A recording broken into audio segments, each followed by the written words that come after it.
Cet après-midi, nous avons un atelier.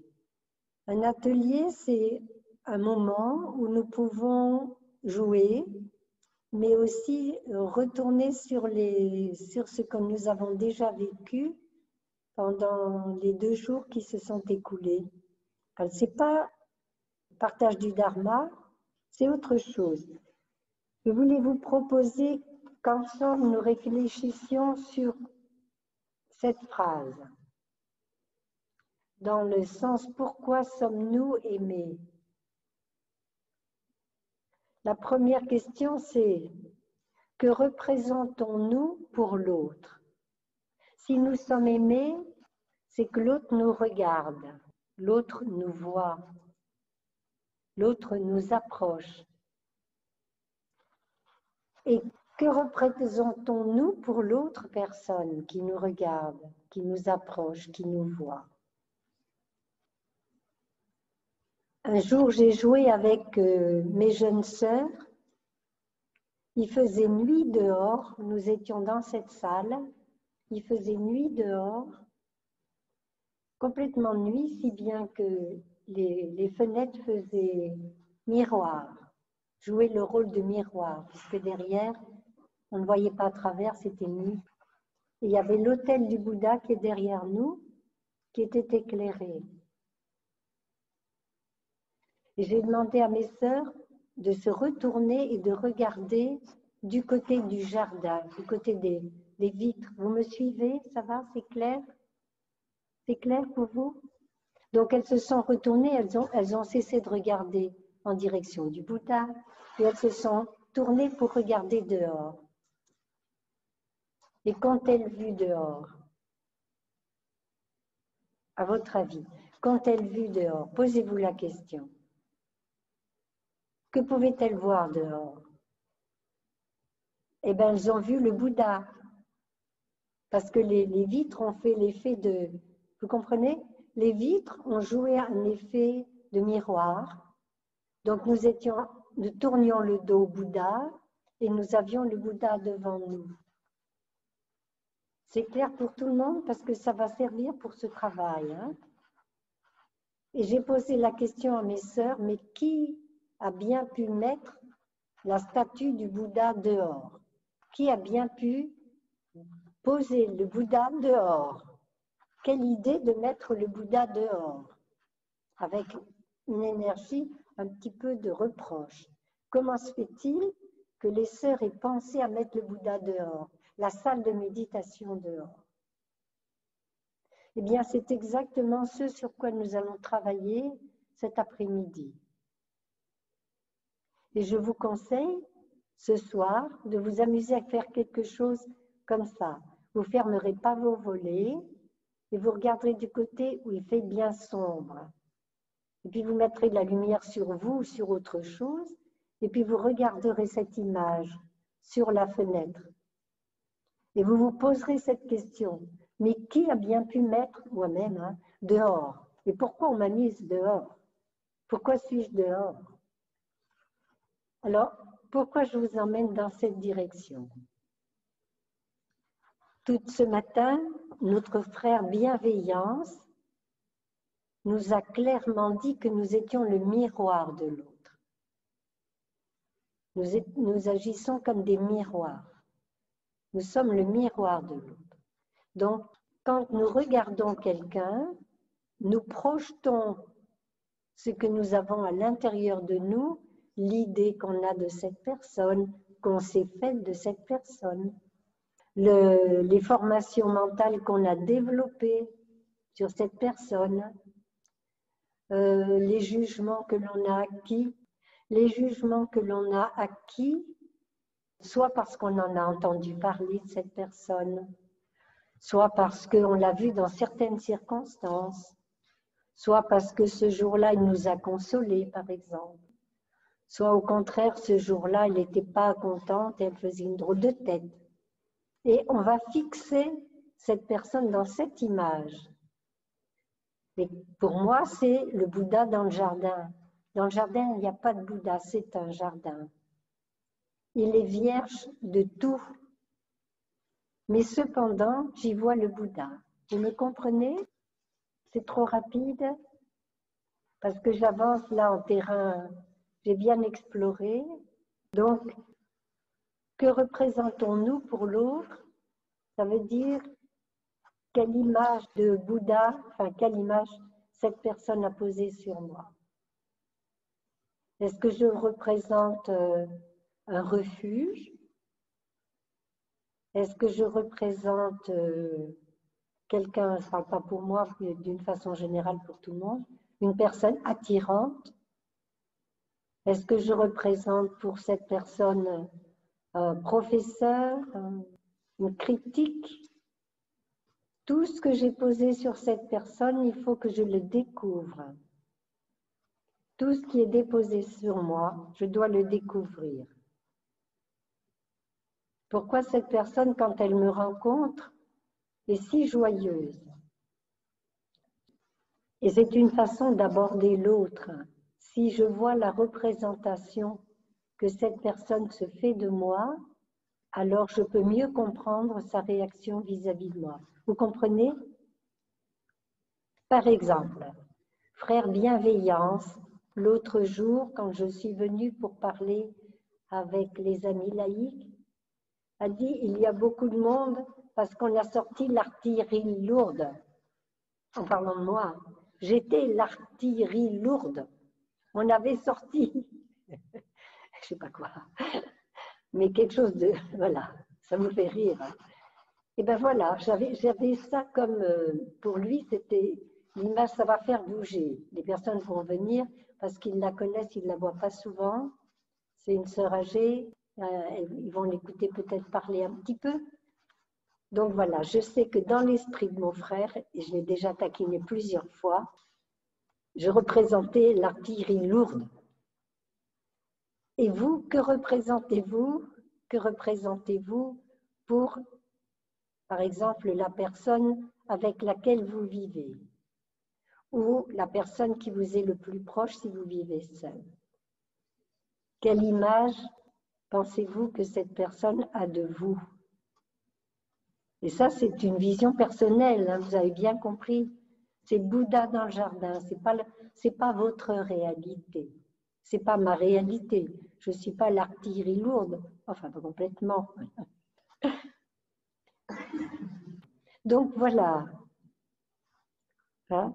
Que représentons-nous pour l'autre?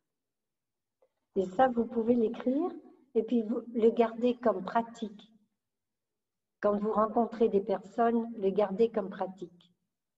Suivant comment cette personne m'aborde, quelle est l'image qu'elle a de moi? La deuxième question, ça va pour la première, c'est clair? La deuxième question, quels sont les signaux que nous émettons?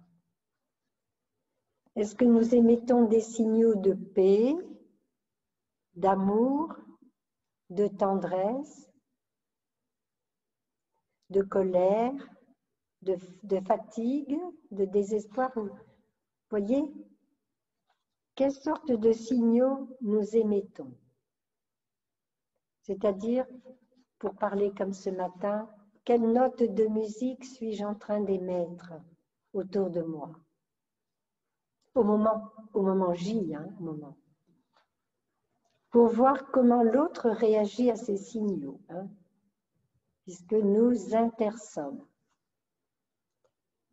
Si vous deviez parler de vous, quelle sorte de signal êtes-vous en train d'émettre en cet instant présent? Simplement vis-à-vis de vous-même. Hein.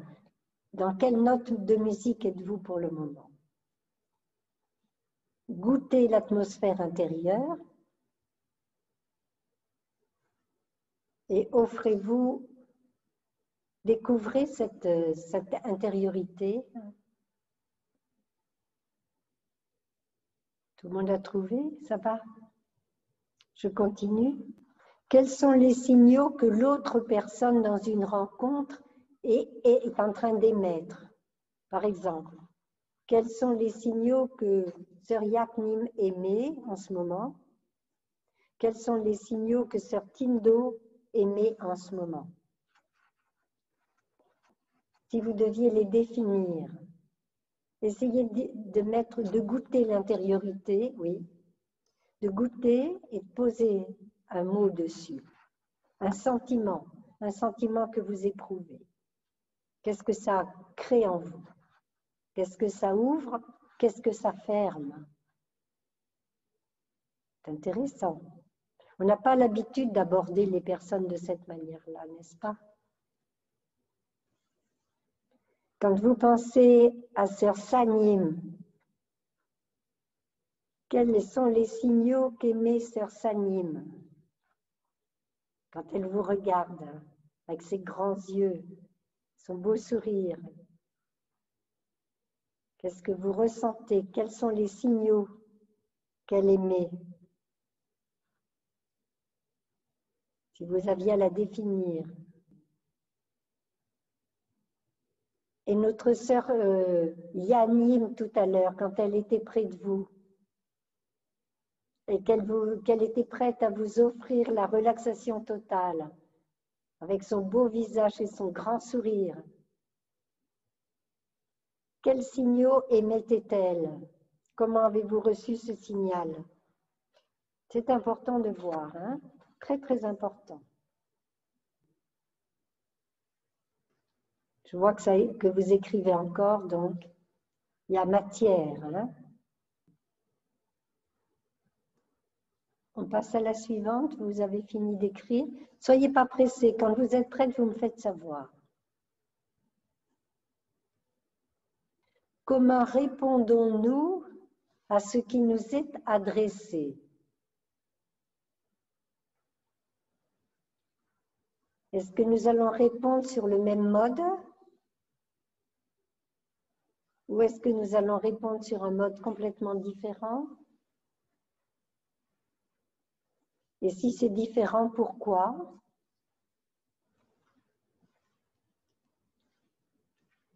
Comment répondons-nous à ce qui nous est adressé?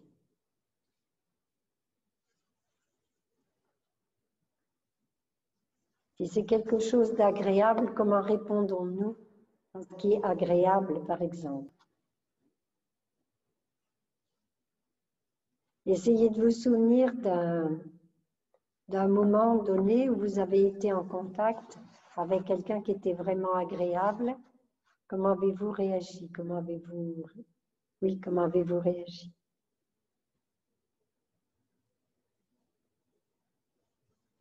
Et lorsque vous avez regardé vos écrans où Monsieur le Président de la République vous annonçait des choses qui ne vous plaisaient pas forcément, comment avez-vous réagi? J'essaye de prendre des exemples concrets qui nous concernent. Vous souvenez-vous d'avoir été en contact récemment ou il y a quelque temps avec quelqu'un qui était en colère, par exemple? Essayez de vous souvenir comment vous avez réagi. Comment avez-vous réagi face à cette personne qui s'est mise en colère? Comment avez-vous réagi? Vous vous souvenez? Avez-vous gardé votre calme? Avez-vous été étonné? Avez-vous été entraîné dans la colère de l'autre? Sans jugement. C'est neutre, c'est juste neutre. Nous sommes en train de regarder ce qui nous mobilise dans nos relations avec l'autre. Alors, Sœur Tindo me demande colère générale ou colère contre nous-mêmes. C'est pas toi, c'est quelqu'un qui avait dit ça, pardon. Colère contre nous ou colère générale? Non, j'ai dit quand on rencontre quelqu'un qui est en colère, avec laquelle nous sommes en interaction et qui est en colère. Comment répondons-nous à cette colère? Comment répondons-nous à la personne? Qu'est-ce qui s'est passé? Qu'est-ce qui s'est passé? Avons-nous réagi sans juger, hein? Simplement, il n'y a personne qui va vérifier vos papiers en plus. Hein? Donc, comment avez-vous réagi? Comment avez-vous réagi? Quelquefois, le coup de colère en face est si rapide que moi, je ne suis pas sûre de ne pas pouvoir être entraînée dans cette énergie, si c'est très fort. Et quand quelqu'un s'est approché de nous avec tendresse, avec un regard bienveillant, avec de la douceur, comment nous sommes-nous sentis? C'est un travail pour se connaître soi-même. Oui, ça va toujours? Sous quelle image? Ah non, ils sont en train d'écrire encore. Ils sont en train d'écrire encore. Prenez votre temps, je ne vous presse pas. Hein? Je peux continuer? Sous quelle image, projetée par l'autre, sommes-nous cachés? Vous voyez ce que je veux dire, hein? Les personnes se font une idée de nous. C'est un peu comme tout à l'heure, mais c'est proposé autrement. Sous quelle image, projetée par l'autre, sommes-nous cachés?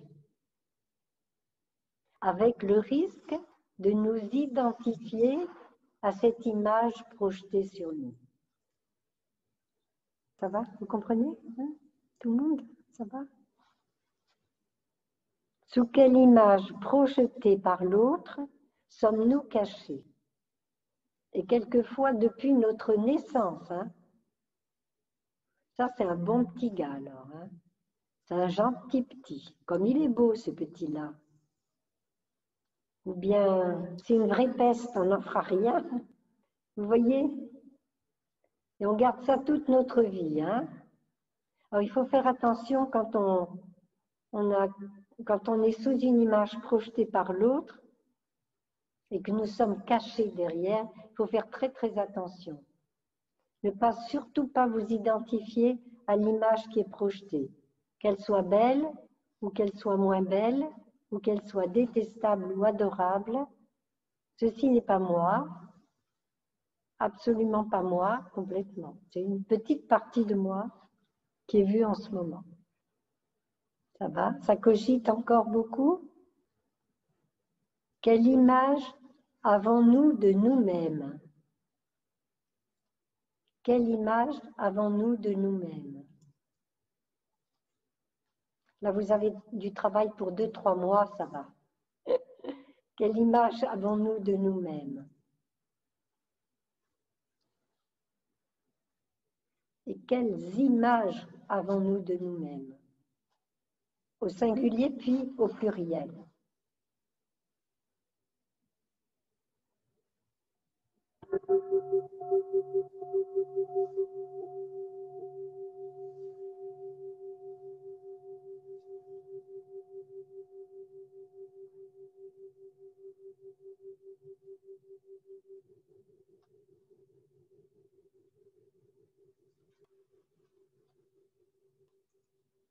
Vous avez entendu parler... Ah, j'ai du mal à comprendre, Jacqueline. J'ai du mal à comprendre. L'image qui est projetée, que quelqu'un projette, je n'ai pas très bien compris. L'image que l'autre projette sur nous? Non. Sous quelle image projetée par l'autre sommes-nous cachés? Oui. J'arrive pas à comprendre. Quelquefois, en tant qu'enfant, nous savons très bien que pour survivre dans une famille, il faut plaire aux parents. Si on ne plaît pas aux parents, c'est une vraie catastrophe. D'accord? Alors, sous quelle image sommes-nous cachés? Qu'est-ce que nous avons développé comme image de nous pour que les parents soient tranquilles et nous aussi? Derrière quoi je me suis cachée toute ma vie? Parce qu'on a gardé cette habitude. On construit ça de 0 à 5 ans. Ça vient de la peur originelle d'être abandonné au moment où on est, quand on vient de naître. On sait par expérience qu'on va mourir si personne ne s'occupe de nous. Je dis bien par expérience. Et donc, nous avons mis au point, et le désir originel, né de cette peur originelle, nous mettons en place un stratagème pour attirer l'autre, attirer l'attention de l'autre, pour survivre. Donc, pour survivre, il faut être accepté dans le clan, parce que nous sommes des animaux à la base, le cerveau reptilien. Il faut être accepté dans le clan.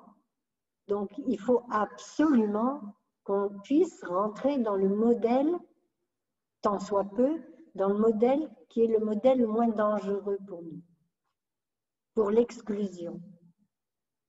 Donc, sous quelle image sommes-nous cachés pour l'autre?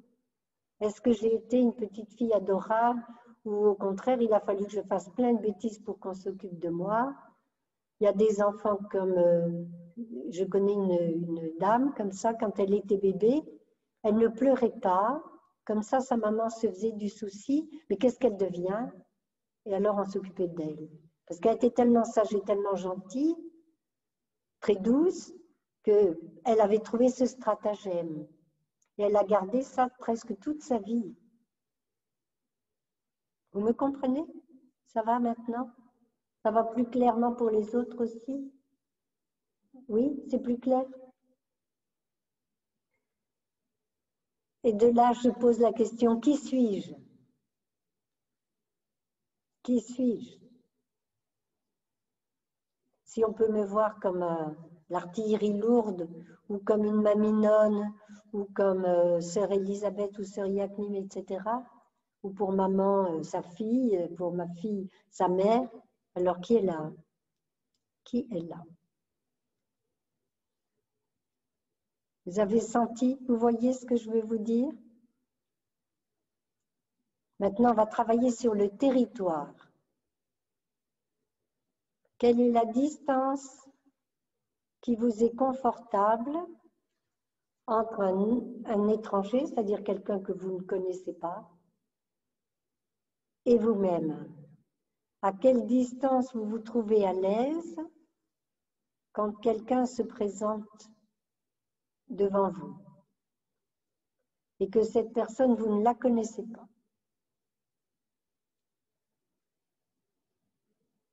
Vous allez faire ce travail aussi tout le temps, hein? Et vous donner du travail à faire pour quelques jours, là, quelques semaines, quelques mois. C'est du travail pour une année, sœur Elisabeth. Seulement une année? Oh oui, le temps qu'on vous pour une vie, pour tout le reste. Pour toute une vie. Toute une vie. Non, j'aime pas. Le temps qu'on revienne au village. Mais au moins, on est en lien avec vous sans arrêt avec ce travail. C'est merveilleux. C'est pour ça que je ris. Ça me rend très joyeuse. Merci beaucoup. Hein. Alors, à quelle distance j'accepte que quelqu'un m'approche? À quelle distance vous vous laissez approcher par quelqu'un que vous ne connaissez pas?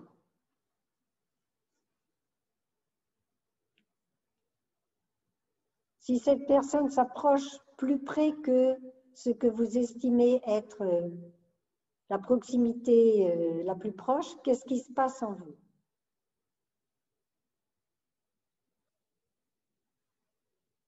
Que ressentez-vous dans un ascenseur bondé? Vous voulez monter dans l'ascenseur, il est plein, mais les gens se serrent pour vous faire une place. Et là, vous n'avez plus votre territoire ordinaire que vous pouvez maîtriser. Vous êtes complètement dans l'ascenseur contre les autres. Qu'est-ce qui se passe?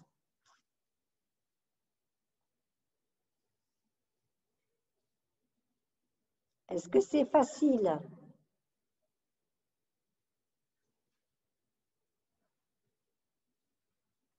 Qu'est-ce qui vous gêne le plus? Le contact physique avec les gens qui sont dans l'ascenseur?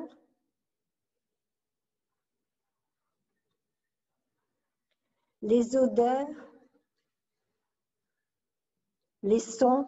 Les bruits? La respiration des autres?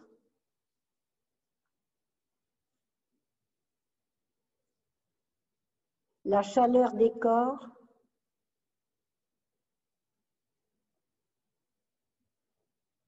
l'indifférence des regards ou l'absence de regard des autres sur vous.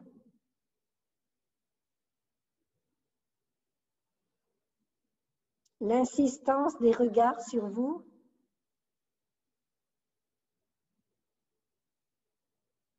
Le rêve que la porte s'ouvre le plus vite possible pour sortir de cet enfer. Ou une certaine joie de vivre, de voir que nous sommes tous vivants ensemble, que nous sommes des êtres humains, qu'ils ont leur joie, leur tristesse, leur chagrin, leur désespoir, leur courage, leur beauté, leur bonté. On peut trouver ça dans l'ascenseur aussi, hein. C'est très important, vous voyez.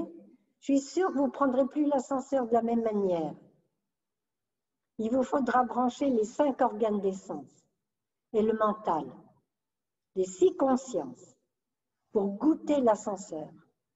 Et vous verrez, ça n'a pas le même goût tous les jours, hein. Ça dépend qui est dedans. Et ça dépend de l'état mental dans lequel nous sommes. Personne que ça enchante. Je suis très contente. Vous voyez à quoi ressemble une vie en pleine conscience? Vous aimez quelqu'un beaucoup. Vous vous approchez de cette personne, elle recule. Qu'est-ce qui se passe? Comment réagissez-vous? Quelqu'un a dit avec le Covid, on ne prend plus l'ascenseur. C'est pas vrai ça? Non, c'était pas chez nous. Pas chez nous, je veux dire pas chez ma maman. Avez-vous vu déjà des photos ou des films du Japon quand il n'y avait pas le Covid? Et la façon dont les gens s'entassent dans les rames de métro, où il y a des personnes qui sont poussées pour pousser sur nos arrière-trains et nous faire rentrer de force avant que ça se ferme. Ils enlèvent leurs mains et ça se ferme. Imaginez ça. Imaginez ça en France. Quelqu'un qui vous met les mains derrière, quoi, qui vous pousse à l'intérieur. Voilà, voilà. Je vois que tout le monde est réjoui. Je vois que ça vous ferait vraiment plaisir, apparemment. Vous voyez? Alors, il y a des pays où ça peut se faire et des pays où, pour le moment, en tous les cas, on ne fait pas encore ça. Mais peut-être que ça ne gêne pas les personnes qui sont poussées dans les métros et que nous projetons, nous, une réaction sur ce qui se passe, en fait. Comprenez? Un petit son de cloche, ma sœurette, s'il te plaît.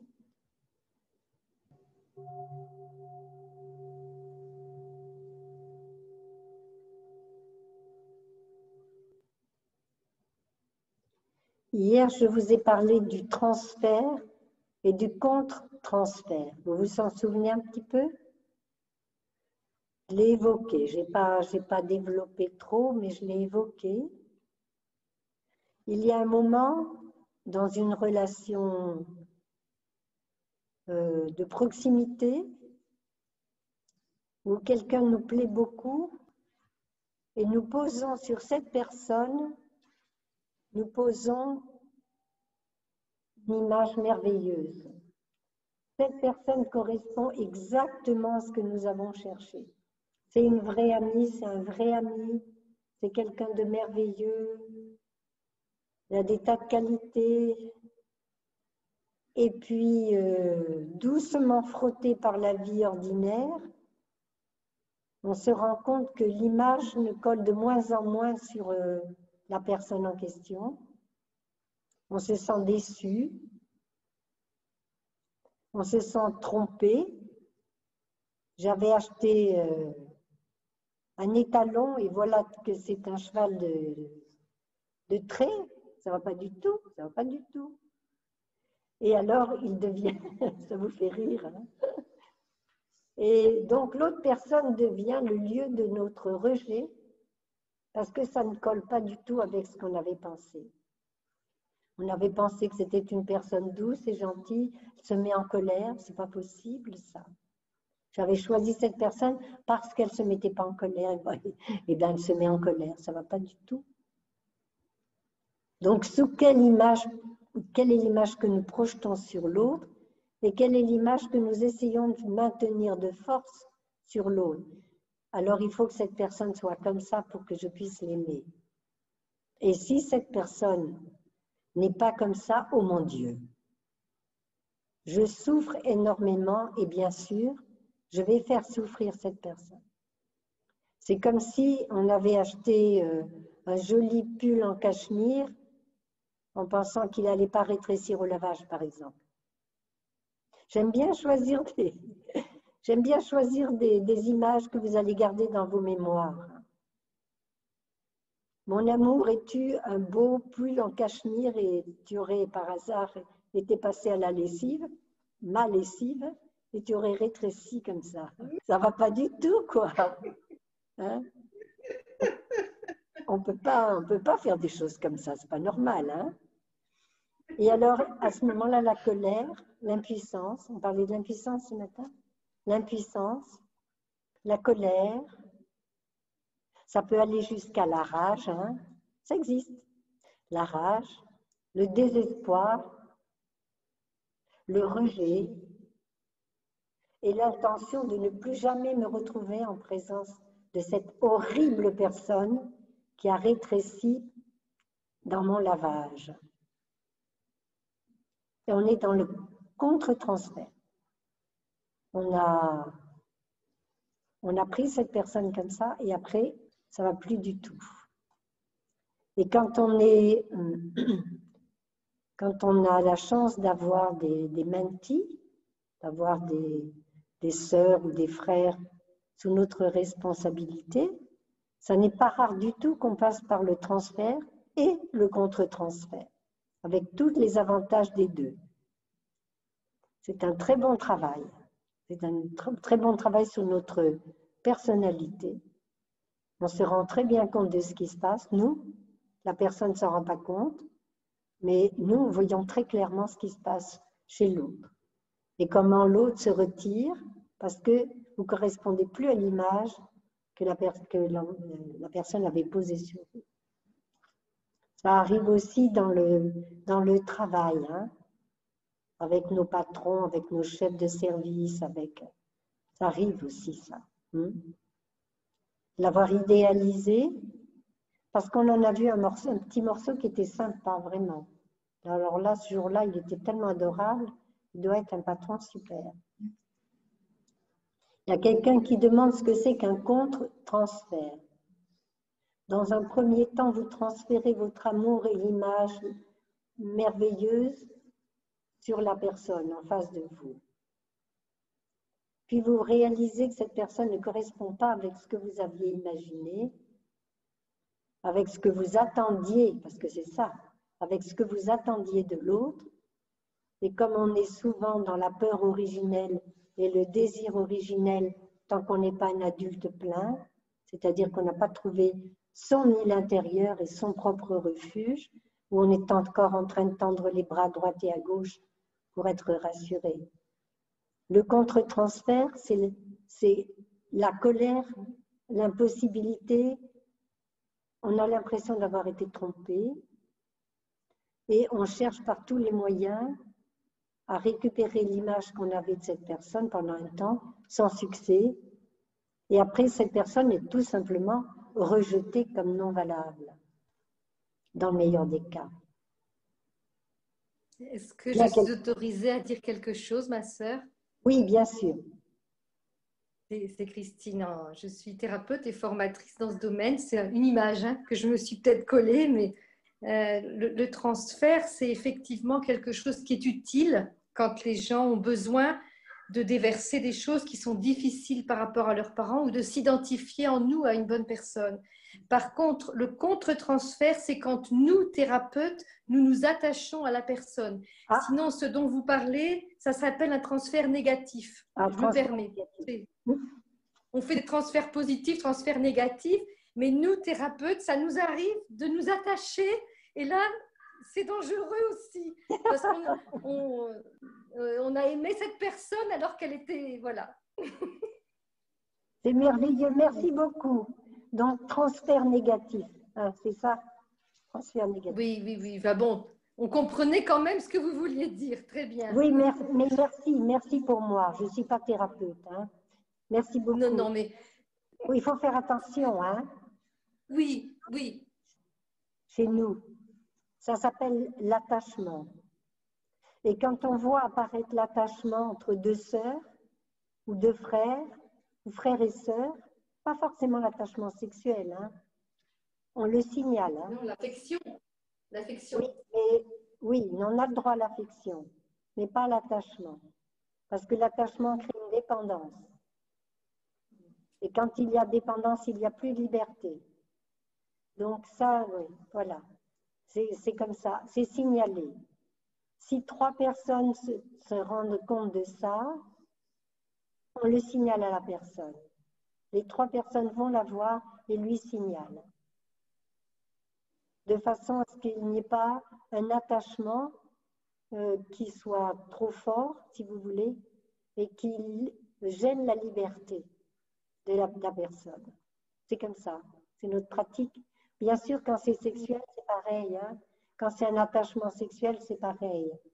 Comme nous sommes chastes et que nous voulons rester chastes, nous n'avons pas le droit à des… Nous avons choisi, pas le droit, nous avons choisi de ne pas avoir de relations sexuelles avec personne, même pas avec nous-mêmes.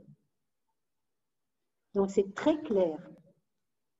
Comme c'est un choix, on signale à la personne, fais attention, il nous semble que dans cet attachement-là, il y a un attrait sexuel qui risque de t'entraîner dans une direction que tu n'as pas choisie.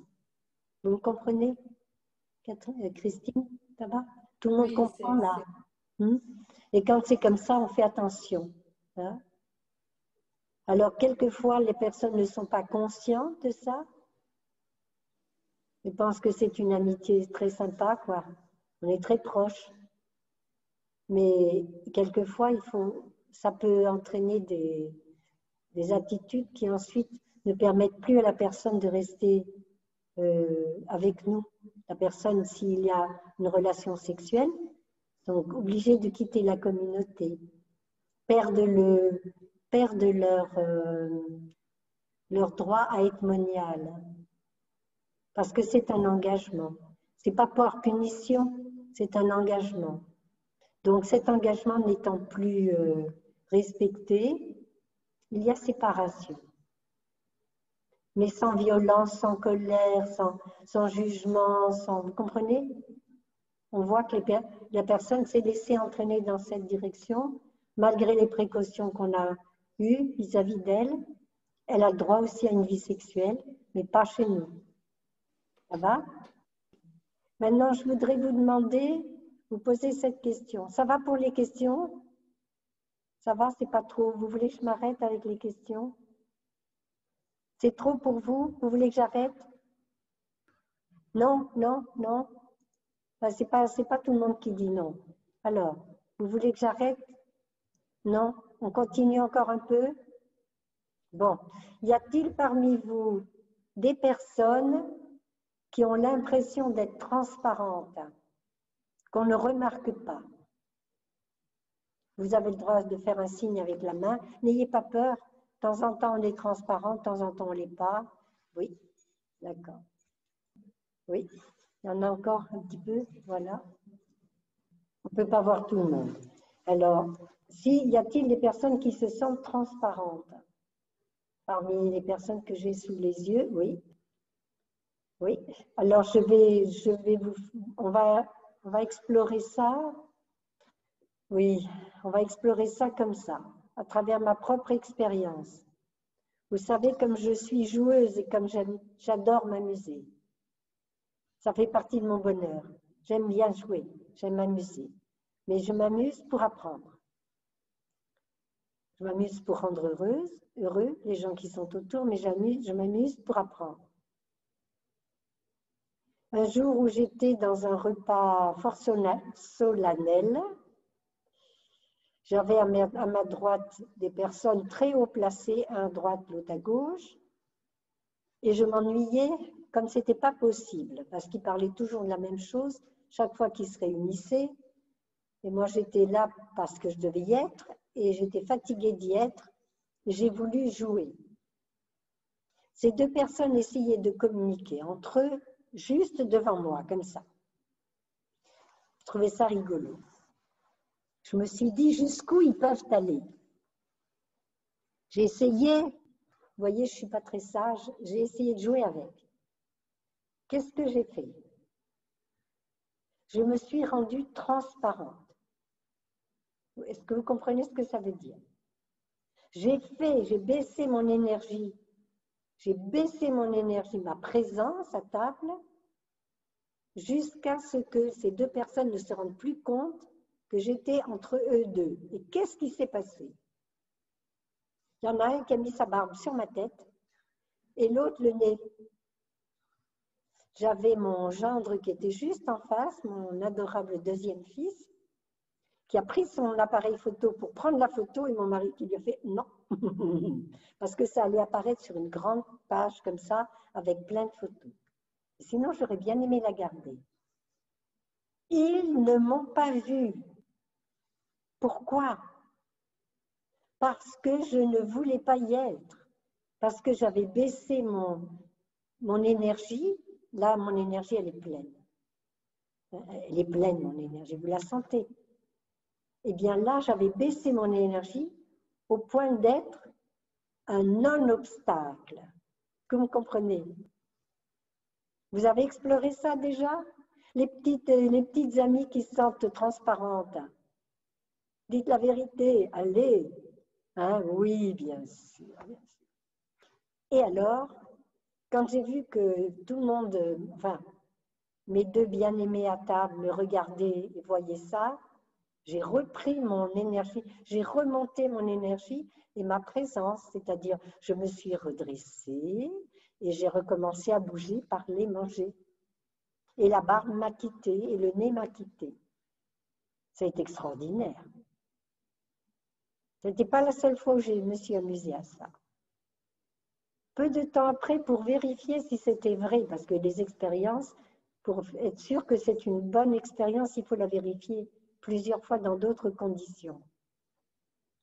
J'étais à l'hôpital. Nous avions notre pause ordinaire où il y avait le compte-rendu de la cheftaine en ce qui concernait la semaine. J'avais apporté une bonne brioche, la brioche dorée, puis des croissants pour tout le monde. C'était chacun son tour, c'était mon jour. Et je me suis amusée. Je me suis dit, est-ce que je suis transparente ou pas? Alors j'ai joué à transparente, c'est-à-dire j'ai quand même pris le temps de prendre mon café avec mon lait, le sucre. J'ai pris un croissant et j'ai mangé, mais j'ai mangé sur moi-même, quoi. Sans lancer de message à l'extérieur, d'aucune manière. C'est-à-dire sans parler, sans regarder attentivement les autres, sans bouger, excepté comme ça, pour manger. Et j'ai baissé mon énergie, donc, de contact avec les autres. Bon, ça allait. Je suis allée travailler et à 11h30, la cheftaine me dit « Elisabeth, vous n'étiez pas là ce matin, donc il faut que je vous fasse la relève. » Je n'étais pas là ce matin. Alors je lui dis « Ah, je suis désolée, j'étais là ce matin. » Il me dit « Je ne vous ai pas vu. » Ou « Je ne t'ai pas vu. » Et elle se retourne vers les personnes qui étaient présentes. En disant « Paul, tu l'as vu ?» En disant, je ne me rappelle plus les noms, je ne vais pas vous les donner. Elle a interrogé toutes les personnes qui étaient présentes, pas une seule m'avait vue. Je n'ai pas des dons de magicienne, hein. Comprenez bien ce que je suis en train de vous dire. Je n'ai aucun don de magicienne. Et j'ai posé cette question avec un petit air coquin, comme je sais faire. Mais qui a apporté la brioche et les croissants? Et là, devinez quoi? Ils ont réalisé qu'ils ne m'avaient pas vu, que c'était eux qui ne m'avaient pas vu. Mais qui était la fautive de ça? Qui avait créé cette situation? C'était moi. Alors, quand vous avez l'impression d'être transparente, souriez-vous et dites-vous, et si je mettais un peu de dynamisme dans l'aventure, si je me manifestais, je serais visible. Si je ne me manifeste pas, je suis transparente. Alors, pas vraiment. J'ai vraiment un corps, je mange vraiment, mais ce que j'aimais émettre, ce que j'aimais dans le monde autour de moi me fait voir ou me fait ne pas être vu. Mais ça vient de moi. Ça ne vient pas du manque d'attention des autres. Et c'est pour ça qu'il y a certains enfants qui sont si sots, parce que quand ils sont vraiment sots, ben on les repère, quoi. On les voit, on les repère, et avec une fessée quelquefois, mais au moins on les a vus. On va faire une petite pause d'un son de cloche et respirer ensemble, si vous voulez bien.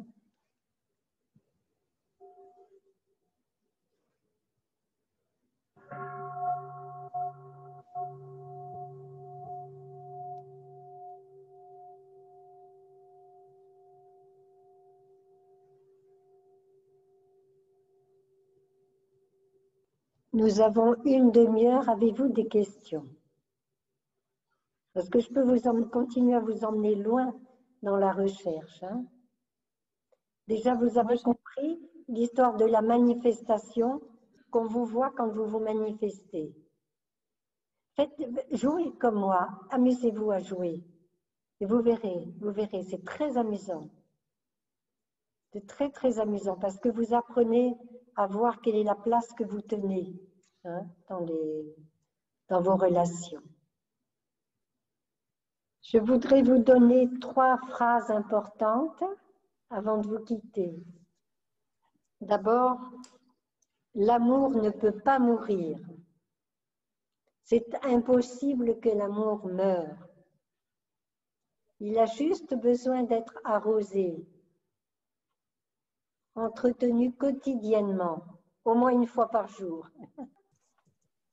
Notre maître nous dit « L'amour est la seule réponse ». Ça, c'est ma pratique. Hein. L'amour est la seule réponse. Alors, il faut choisir la qualité de l'amour qu'on offre en réponse, bien sûr. Hein. Et la dernière phrase qui vient de Thay aussi, notre maître. L'amour ne dit jamais « c'est la dernière fois ». L'amour ne dit jamais « c'est la dernière fois ». Et quand notre maître a rencontré l'amour du Bouddha, qu'il a pu rencontrer le Bouddha dans son âme, dans son cœur, il lui a dit « Vous êtes mon amour ». L'amour dont on ne peut pas dire « c'est la dernière fois ». C'est-à-dire c'est un amour qui durera tout le temps, qui ne peut pas s'arrêter. Regardez sur Internet, j'ai vu que le livre était sur Google, Masaru Emoto Masaru. Et vous regardez la mémoire de l'eau, tout ce qu'il y a sur les cristaux. Et rappelez-vous que nous sommes faits avec de l'eau. 75% de notre corps est fait avec de l'eau. Moi, un peu moins, vous un peu plus, vous êtes plus jeune. Donc, chaque fois que nous nous adressons à nous-mêmes des pensées positives, l'eau qui est dans notre corps se charge de cette positivité et nous l'irradions. Et lorsque nous nous adressons à nous-mêmes avec des mots négatifs, vous vous rappelez les cristallisations d'hier? vous les regarderez et vous verrez comme quand on se dit, ben, quel idiote je suis, par exemple, à quoi ressemblerait notre eau si on l'a cristallisée. Et elle se charge de ça. Et elle a cette mémoire, elle va la garder. Donc il faut que nous changions notre relation à nous-mêmes et que nous changions notre relation aux autres, pas seulement pour ne pas les blesser ou pas être désagréables, mais pour que leurs cristaux soient très brillants. Et le plus beau cristal que j'ai vu dans ces livres, dans tous les livres de Monsieur Emoto, c'est amour et gratitude. C'est mon cadeau pour finir aujourd'hui. Amour et gratitude.